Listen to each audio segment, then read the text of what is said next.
The big question today is this: is Battle for the Skull Pass coming back? And if so, what does it mean? And why am I even talking about this? Well, there is now some evidence to support a rumour, so let's show you. A lot of you have probably already seen this. These are some stamps for the Royal Mail, which is basically the UK postal service if you don't know what that is. And as you can see, these are all Warhammer themed. We have Warhammer 40k, we have Age of Sigmar, and we have Warhammer The Old World. It's interesting in itself that they even thought to include Warhammer The Old World. It's interesting that they included some Iron Breakers, and it's even more interesting that they included the High Elf White Lions. Now, one could write this off as just being, hey, there's some stamps we just want to show off the game. However, one may conversely think, hey, this definitely means they're going to bring back the White Lions. The Iron Breakers, I think you can pretty much already buy. But this isn't really what got my juices thinking. I saw this on Facebook. There is also going to be this stamp. Quite clearly, this is from Battle for Skull Pass, and I'm pretty sure this is the box art for it. Well, actually, I think some of it is. I think the end may get cut off on the actual box, but anyway, let's not get too hung up on that. There's a couple of key questions here. If it made it on the stamps, does that mean we're going to get its return?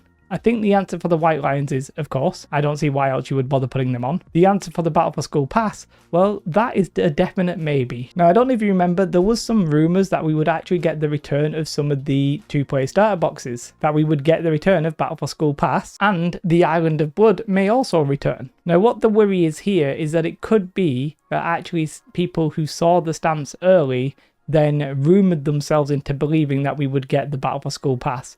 It might be that Battle for Skull Pass is actually just something they picked because it is an integral part of the history of Warhammer. Obviously, we can't truly know that. I find it really interesting though that they would pick a box that they no longer sell and they would actually call it Warhammer The Old World in itself. Just something tells me they may put these as made to order. And if they do, and if they have the models ready, then this could actually sell pretty much gangbusters to a lot of collectors who missed out on these. Personally, I really regret not buying a full Battle for Skull Pass and a full Island of Blood. And you know how many armies I actually want to play in those sets? Literally none. But the nostalgia level for me is just so through the roof that I really want them to come back. I will definitely buy at least one of each, maybe even two. You know, let's just go bold. I'll pay an absolute shed ton of Night Goblins because why the hell not? Feels like it should be a rite of passage in the hobby. So it could mean absolutely diddly squat. It could be an indication of what's to come and what's to come back. There's already been some interesting things. For example, the Tree Man, I believe, is actually the old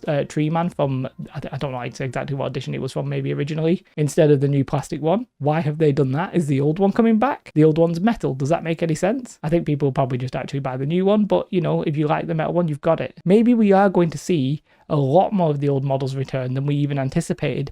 Maybe we are actually going to see Battle for the Skull Pass. I don't know if Games Workshop would be really that bold, but I'll tell you what, these would be very good ways for people to get back into a faction that they wanted. If you repackage them with like the new army books and stuff like that, the new rule book, then oh my god, these could be really, really juicy. I know all the Bretonian scalpers on eBay are already crying out, but it would be really good to see GW actually just take control of that by selling them themselves. I know GW do like these made to order things.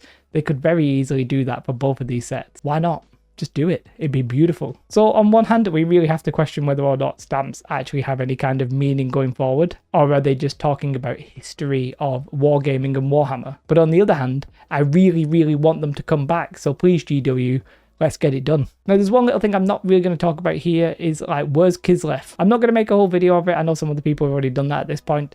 I don't know. I am a little bit confused by what GW are doing with regards to Total Warhammer, but a bit of me thinks that they're actually just going a lot more simple than that, and we're going to get literally the old models, very similar old rules, and not much else. We will get a launch box though, that was confirmed. I don't have it to hand, but in a reply back on Facebook, they said we are going to do a launch box, which we all pretty much knew. It was a starter box that they were not going to do. But yeah, let's see what they deliver us. Let's see if they can tempt our wallets. I'm pretty sure they can. If you really want to support me, then becoming a Patreon is truly the best way. Otherwise, let me know your thoughts in the comments below. Have a most beautiful day. Like and subscribe.